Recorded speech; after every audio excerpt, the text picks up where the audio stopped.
She told me she was working late. I followed her to a bar, where she was sitting with a guy from her office. I didn't confront her. I just messaged her, "We need to talk, but not tonight. I'll be busy enjoying myself." Then I went on a surprise weekend trip without her. I'm 42. My name's Mike. I live in Raleigh, North Carolina. Been here most of my life. I own a garage on the south side of the city. Nothing fancy, just honest work, oil changes, brakes, tires, some engine rebuilds when they come along. I don't care much for fancy things. I like cold beer, good barbecue, and quiet nights. I've been married to Natalie for 5 years. Together for 8. We don't have kids. Just 2 dogs, Rocky and Daisy. We bought a house together 3 years ago. One of those brick ranch-style places with a decent backyard. I thought we were solid. We weren't perfect, but I thought we were a team. Natalie's in marketing. Works for some tech firm downtown. Wears dress pants and heels. Always has her nails done. She works late a lot. Or that's what she used to say. I believed her. Thought she was just grinding away to get ahead. I didn't question it. Why would I? But about 6 months ago, things started to feel different. She stopped looking me in the eyes when we talked. Her answers got shorter. Like I was a coworker, not a husband. She kept her phone face down all the time. Started hiding her screen when I'd walk past. Little things. Dumb things. But enough to get under my skin. We stopped having sex. I asked her if she was okay. If I did something wrong. She said she was just stressed. Said work was killing her. That she needed space. So I gave her space. Then one Thursday night, I was on the couch. Had a beer cracked, game on. She texted me around 7:30. "Hey babe. Working late again. Don't wait up." I stared at that little red heart for a while. Something about it pissed me off. Not because she used it. Because it felt fake. Like she threw it in there to make it seem normal. Like she was trying too hard to sound casual. So I did something I've never done before. I grabbed my keys and followed a gut feeling. Her office building is about 20 minutes away. I parked a block away and watched. Lights were off. The lot was almost empty. I waited about 10 minutes.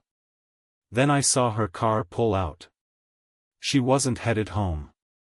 She wasn't headed back to work. She drove to a bar near 5 Points. The kind of place with artisan cocktails and reclaimed wood everywhere. Not my scene. I parked down the street and walked up to the window. And there she was. Sitting at a small table, laughing. Wearing a tight black blouse I hadn't seen before. Sitting across from a guy. Tall. Tan. Full head of slicked back hair. I knew his face from one of their company holiday parties. His name was Connor. Some smooth-talking sales rep, the kind of guy who smiles too much. They were close. Too close. He leaned in. She put her hand on his wrist while she laughed. That smile on her face? I hadn't seen it in months. I didn't go in. Didn't say a word. Didn't cause a scene. I just pulled out my phone and sent her a message. "We need to talk, just not tonight. I'll be busy enjoying myself." Then I walked back to my truck and drove home. I didn't scream. Didn't throw anything. I just packed a bag.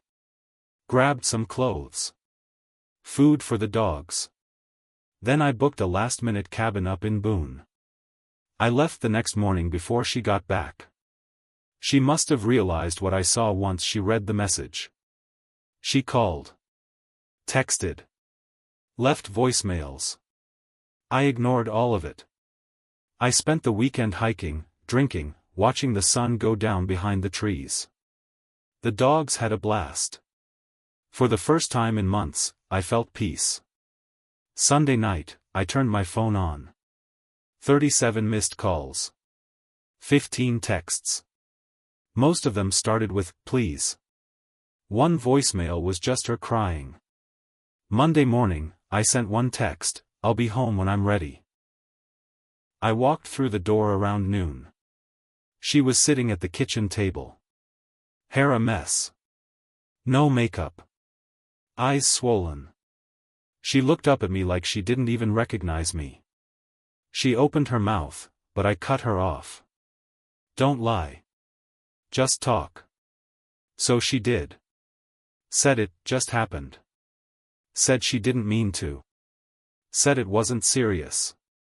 I didn't yell. I just nodded. Then I told her, "I'm not leaving." "You are." But I didn't throw her out that day. No. I had a better idea. She thought I was going to pack up and leave. Maybe go crash at my brother's or move into a hotel. That's what guilty people expect. They want you to disappear so they can paint you as unstable later. But I didn't go anywhere. I stayed. I made coffee like usual the next morning. Took the dogs on their walk. Came home, showered, went to work. Meanwhile, Natalie didn't know what the hell to do. She walked around the house like a ghost, asking if I wanted to talk. I told her not yet. Because I needed time. Not to forgive. To plan. I'm not a dumb man. I knew that if I filed for divorce right then and there, she'd play the emotional stress card, say it was all just a mistake, and try to walk away with half. We live in North Carolina, which is a no-fault state. That means cheating doesn't matter when it comes to splitting assets, unless you can prove something called marital misconduct. That's when it gets interesting. So I started gathering everything. Phone records. I logged into our shared account and downloaded call logs, text histories. I found regular contact with Connor going back almost 4 months. Even late-night calls when she claimed she was sleeping in the guest room because she had a migraine. I went to a buddy of mine, Brian, who used to work private security. Told him the basics. He owed me years back. I helped him rebuild the transmission in his truck for free. He gave me a name, a local PI who specializes in infidelity cases. Old school guy named Frank.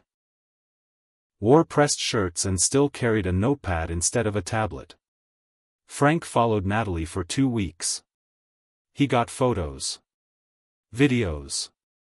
One of her and Connor holding hands outside his apartment complex. Another of them kissing in his car in the work parking garage. All time-stamped. All clean, undeniable. I printed copies of everything and stashed them in my safe at the garage. Then I went to a lawyer. Her name was Erica Delgado. Tough, sharp, no nonsense. I liked her immediately. I showed her what I had. She smiled and said, "This is more than enough. We'll file under adultery. That gives us leverage. You ready to do this?" I said, "Not yet. I want her to feel it first." So I kept playing the quiet game at home. Let her think maybe there was a chance to fix things. She kept asking if I'd go to counseling. I told her I needed time. Every day, she got a little more desperate. I started sleeping in our bed again. She stayed in the guest room. The dogs followed me.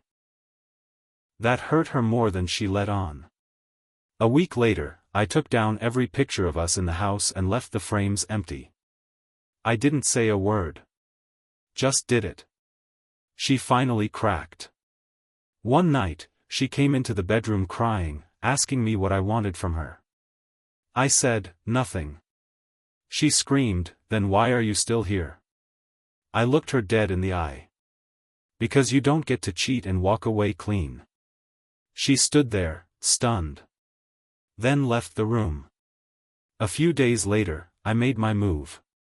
I invited her to dinner. Said we should talk. She looked relieved. Put on makeup. Wore a dress. Thought I was about to forgive her. We went to a quiet place on the edge of town. Had steaks. She smiled a lot. Tried to hold my hand. I let her. After dessert, I pulled out a manila envelope and handed it to her across the table. She opened it and saw the PI photos. The call logs. A printed-out email she sent to Connor with the line, "If he ever finds out, he'll leave me." Her face went pale. She tried to speak. I stopped her. I already filed. You'll be served next week. She whispered, "You set me up." I nodded. I gave you rope. You tied the noose. She started to cry again. I stood up. You're not coming back home tonight. I changed the locks. Your stuff's packed. It's in the back of my truck. She gasped. You're serious? I said nothing. Just left enough cash to cover the bill and walked out. She followed me to the truck, still crying, still begging. I popped the tailgate. There were 3 suitcases. All hers. I got in, started the engine, and left her standing there. That was just the beginning. The next few days were quiet, but not in a peaceful way. Natalie moved in with her sister in Cary. I knew because I got a text from her sister the day after the dinner. "Mike, I don't know what she did, but she's wrecked. You're not the only one hurting here." I didn't reply. I stayed focused. The divorce papers were officially filed that Monday. My lawyer made sure we requested temporary possession of the house, both dogs, and all shared accounts frozen until further review. Since I had proof of adultery, the judge granted most of it on the spot. Natalie got served at her office. That part wasn't intentional, but it sure worked out. She called me screaming. Said I humiliated her. That Connor saw the papers and now, it's ruined everything. I told her, flatly, you did that all by yourself. She didn't call again after that. But Connor did. He found my business line, somehow, and called the garage. One of my guys handed me the phone, not knowing who it was. "You think you're some kind of badass," he snapped, his voice tight. I kept my cool. "Connor, I fix brakes and rebuild engines. I'm not trying to be anything. But I will bury you in court if you mess with me again. You set her up, I didn't sleep with another man's wife." He hung up after that. Never heard from him again. That same week, Natalie's job started slipping. I know this because Frank, the PI, kept tabs on her social media. Her posts got scarce. A few coworkers started unfollowing her. Then she deleted her Instagram entirely.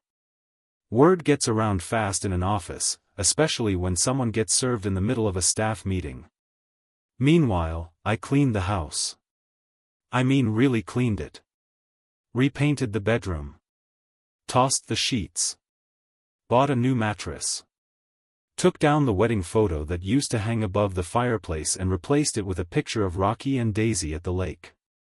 And then I did something petty. I posted a picture from my Boone trip. Just the dogs, a mountain view, and the caption, "Best weekend I've had in years. Fresh air, no lies." Within 20 minutes, Natalie texted me. "So this is all a game to you?" I didn't respond. But I wasn't done yet. 2 weeks later, her lawyer reached out. She was trying to fight for equitable distribution of our assets. Meaning, she wanted half the house. Half my savings.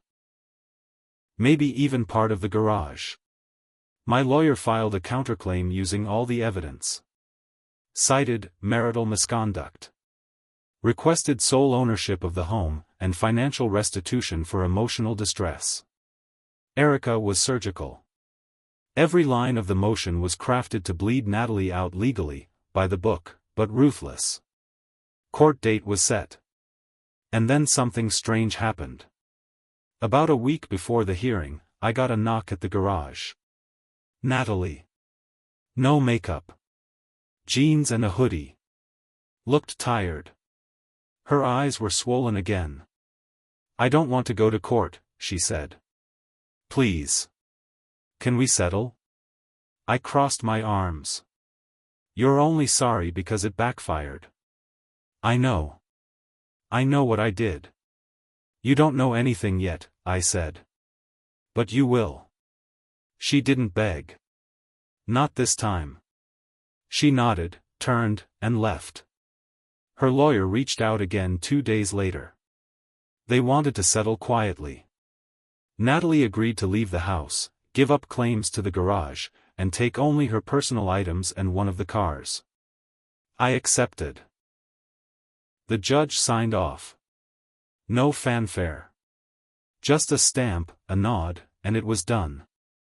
We were officially divorced. But there was still one more thing left. A month after the divorce was finalized, things started to settle. Business was steady. I had a few restoration projects in the garage that kept my hands busy. The dogs were happy. I slept better. The house was quiet, but not in a lonely way, it felt like mine again. I hadn't heard a word from Natalie. She kept her promise, didn't try to push back on the settlement. She took what she was allowed, and that was that. But then, out of nowhere, I got a message from her old coworker. Rachel. We'd only met a couple times, but she always struck me as decent. The message came through Facebook. Hey Mike. I've been meaning to reach out. There's something you should know. Not sure if it matters anymore, but Connor didn't just cheat with Natalie. He's been sleeping with 2 other women from the office. HR is investigating. It's bad. I stared at the screen for a long time. Then Rachel sent another message. She thought he loved her. He's been lying to her the whole time. He told one of the other girls Natalie was just a fling. I didn't reply. What was there to say? Natalie left me for a man who saw her as a toy. And now she was broken in more ways than one. But the final twist? 2 weeks later, Natalie showed up again. This time at the house. She stood on the porch holding something wrapped in an old blanket. I opened the door, said nothing. She held it out to me. It was her wedding dress.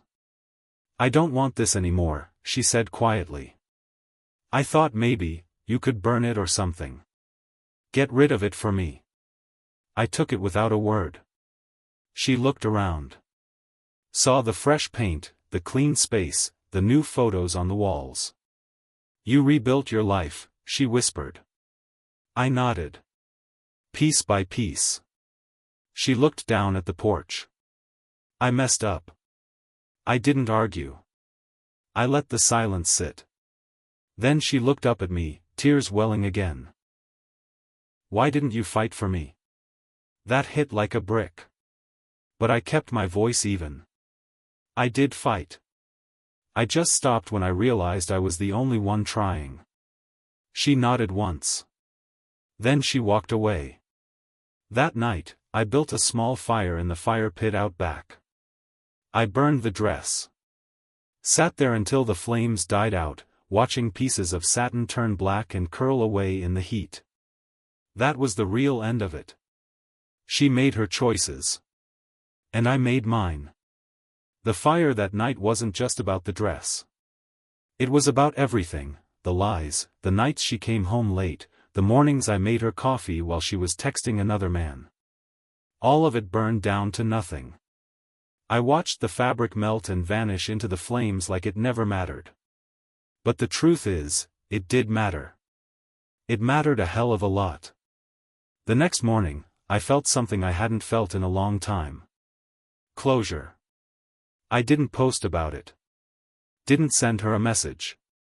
Didn't call anyone to tell the story. This wasn't about making a point anymore. It was about turning the page. But as fate would have it, that last chapter wasn't quite done writing itself. A few weeks later, Brian, the buddy who hooked me up with the PI, came by the shop with news. "You hear about Natalie's ex-boyfriend?" he asked, smirking. "Connor?" I said, wiping grease from my hands. "Yeah. HR at their office let him go. Turns out he was sleeping with his supervisor too. Whole thing blew up when the other two women filed complaints. Natalie didn't even know." I paused. "Damn. She's suing the company now. Wrongful termination, hostile environment, the whole deal." I shook my head. "She's not gonna win that." "Nope. But she's trying." That's when it hit me, she lost everything. Me. The house. The career she built. Connor. Even her reputation. Natalie was always so proud, so sure of herself. She used to tell me she was too smart to get caught in drama. Thought she could control everything with charm and confidence. But in the end, she wasn't the victim. She was just another story of someone who thought the rules didn't apply to her. And me? Yeah, I made mistakes too. I didn't speak up sooner. I let things slide. I tried to pretend nothing was wrong because I didn't want to believe someone I loved would do that to me. That's on me. But when it counted, I didn't let it break me. I rebuilt. I rose up. And I got the last word, without even having to speak. These days, I'm doing better than I thought I could. I go hiking more. I take the dogs out every weekend. I started dating again, slowly. No expectations, just honest conversation. One night, I ran into Rachel, the coworker who warned me. We had a drink. Talked for a while. She told me Natalie had moved out of state. Said she didn't talk to anyone from the old office anymore. "You look lighter," Rachel said as we finished our drinks. "I feel lighter," I told her. And I meant it. Revenge isn't always loud. Sometimes, it's just choosing not to drown while they sink. Sometimes, the best revenge is living a life they don't get to be part of anymore.